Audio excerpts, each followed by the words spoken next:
Correct proclamation of the word.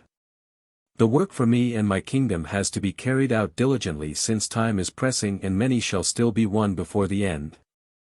And world events also contribute to the fact that people could become reflective and listen to my gospel, providing a living sermon is given by those who are spiritually awake. In fact, only such people can be successful during the last days. Lifeless preachers are more likely to achieve a reduction in faith than an awakening of their listeners.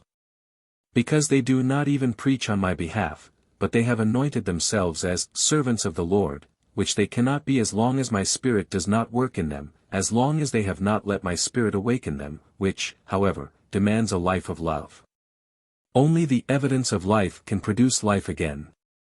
And my word has to be given to people as a living sermon in order to revive them. It has to be offered to them such that they feel the strength of the word and thus feel motivated to comply with it.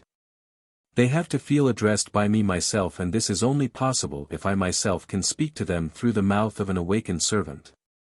And this is incomprehensible and unknown to those who pretend to be my representatives on earth and yet proclaim a rigidly lifeless gospel to people, who merely use the words which I once spoke to the people, but which are thoroughly without life because they are without the Spirit which will bring them to life first.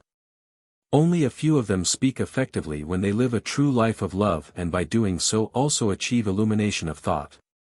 And if these people allowed themselves to be wholly embraced by me, they too could become true representatives of my teaching on earth. But they have problems finding the path to me, which must lead directly from the heart to me, and not through an elaborately devised structure which they call church. You humans don't want to hear the truth, but once you have sincerely and trustingly taken this direct path to me, you will never need to regret it. Yet I can only give this advice to those who have abundant love, because only then can I speak to them, because then my Spirit will descend and then they can also be my true representatives. There is a lot of work still to be done, and I keep urging this vineyard labor to be done. Time and again I seek to attract laborers willing to serve me faithfully. And I will also tell them what qualities are required by those who are needed to work in this vineyard. They must have a living faith which was brought alive by love. For I myself have to be able to work in them, otherwise their work will be in vain.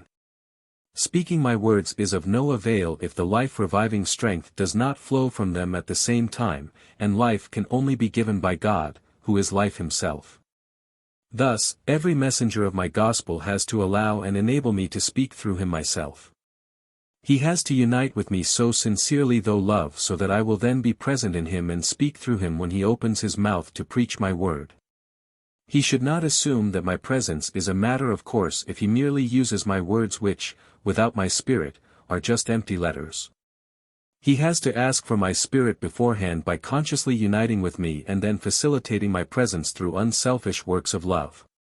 And an inconceivable blessing will emanate to all who listen to him, because then they will hear me myself and can be touched by the strength of my word so that they come alive themselves.